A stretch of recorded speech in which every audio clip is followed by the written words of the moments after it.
வீரனா இருந்த சீமான் AK-74 சுட்டு பயிற்சி எடுத்தாரு. போர் நடக்கும்போது எங்க இருந்தாரு? அவருக்கு முழுக்க முழுக்க அந்த போர்க்களத்திலிருந்து வர செய்திகள், நாளிதழ்களில் படிக்கிற செய்திகள், அப்புறம் இந்த லோக ஐயப்பன் இவங்க எல்லாம் எடுத்துட்டு போய் சொல்ற செய்திகள், நாங்க பார்க்க போறோம், நாங்க சொல்ற செய்திகள், ஒவ்வொரு தளபதியே இறந்துட்டு இருக்க செய்தி அவருக்கு அந்த நேரத்தில் வந்துட்டு இருக்காது. ஏறக்குறைய 2009 காலகட்டம். ஆமா, ஏறக்குறைய போரோட இறுதி காலகட்டம். அண்ணன் உங்களை பார்க்க அவ்வளவு பேர் வாசல் வந்து நிக்கிறாங்க அண்ணன், ஆனா சிறைத்துறை விட மாட்டாங்கங்கிறப்ப அண்ணன் வந்து அந்த ஜன்னல்ல இருந்து இப்படி எட்டி எட்டி இப்படி பாக்குறாரு.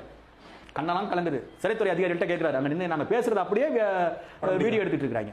வீரன் தான் இலை மலர்ந்தால் ஈழ மலரும் சொன்னாரு. இலை மலர்ந்தால் அங்கே ஈழம் மலரும். இந்திரா காந்தி எந்த சர்வதேச சட்டத்தை பின்பற்றி பங்களாதேஷுக்கு விடுதலை வாங்கி கொடுத்தாரோ, ராஜீவ் காந்தி எந்த சர்வதேச சட்டத்தை பின்பற்றி இலங்கைக்கு இந்திய ராணுவத்தை அனுப்பினாரோ, அதே சர்வதேச சட்டத்தை பின்பற்றித்தான், அதே தர்ம நியாயங்களை பின்பற்றித்தான்